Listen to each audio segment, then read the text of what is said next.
त्रासदी हुई, क्या कहेंगे आप इसके बारे में? त्रासदी सब लोगों को विचलित करने वाली है और नुकसान जिस तरह से हुआ है, चाहे हम 80 साल के 90 साल के बुजुर्ग को भी पूछें तो वो इस बात का जिक्र कर रहे हैं कि ऐसा कभी जिंदगी में देखा ही नहीं। सर, हालांकि हिमाचल प्रदेश के मुख्यमंत्री भी कल सरका घाट के दौरे पर थे। यहाँ की मैं बात करूँ, सरका घाट में त्रासदी बहुत ज़्यादा हुई है। कल खर में लोग वहाँ पे स्कूलों में बैठ के रो रहे हैं। हम वहाँ पे रिपोर्ट बनाने गए, त्रिपाल घाट, पटड़ी घाट, सब इलाके जो है यहाँ पर हर वो आदमी जो है वो काफ़ी परेशान है। क्या कहेंगे आप इसके?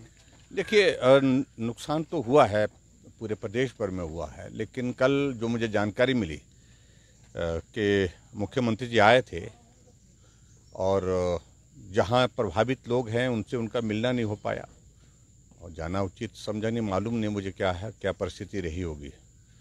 और सिर्फ एक ही जगह वो गए हैं। आज हमने सुबह से सरका घाट का दौरा किया है, बल्ह विधानसभा क्षेत्र का दौरा किया है। लगभग जो मेजर डैमेजेस जहाँ जहाँ भी हुए हैं, लगभग हम सब जगह वहाँ पर विजिट करने के लिए गए। और सही मायने में अगर नुकसान का अगर जायज़ा लेना है तो साइट पर जा कर के ही होता है, वहाँ पर पहुँच कर के ही होता है, देख कर के होता है, लोगों से बात करके होता है। और जहाँ प्रदेश सरकार जिस प्रकार से आनन फानन में जा कर के एक फ़ोटो खींच करके फिर उसके बाद दोबारा आगे निकल जाते हैं, तो मैं नहीं समझता हूँ कि उससे लोगों की भावनाओं का सम्मान हो रहा है। और सही मायने में जो ज़मीनी स्तर पर जो नुकसान हुआ उसकी जानकारी उनको प्राप्त हो रही है। फिर भी मैं कुछ नहीं कहना चाहता हूँ। आपदा का ये दौर है और हम सब मिल कर के इस दौर को पार करें। और ख़ास तौर से प्रदेश में जिम्मेवारी प्रदेश सरकार की है, केंद्र से मदद मिल रही है और अच्छी मदद मिल रही है और प्रदेश में इस मदद को लोगों तक पहुंचाने का जिम्मा प्रदेश सरकार का है।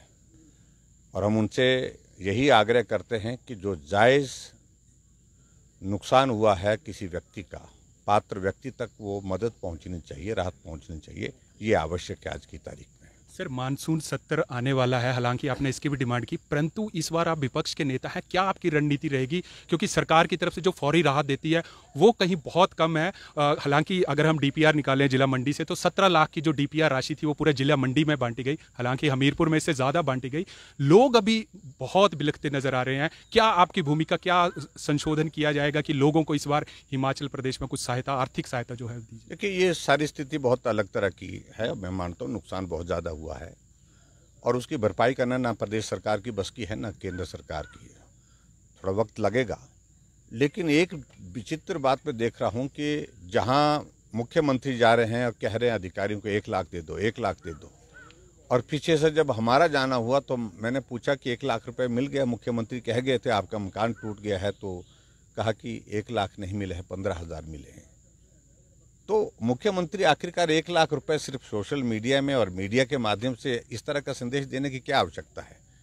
जो कर सकते हैं वो कहिए, जो नहीं कर सकते हैं उसके बारे में उनको कहिए, लोगों को कहिए। इस तरह से राजनीति इस त्रासदी में करना और उन लोगों के साथ करना जो प्रभावित हुए हैं, जिनका घर चला गया है, जिनका परिवार का सदस्य चला गया है, कम से कम वहाँ तो मुझे लगता है कि इस सारी चीज़ से परहेज करना चाहिए। सर, अंतिम सवाल, नाचन क्षेत्र से आज सोशल मीडिया पे वायरल हो रहा है, विधायक आपके विनोद कुमार जी का वीडियो वायरल हो रहा है। एसडीएम साहब के साथ गर्मा गर्मी उनके साथ हुई, एसडीएम साहब भी रो पड़ी।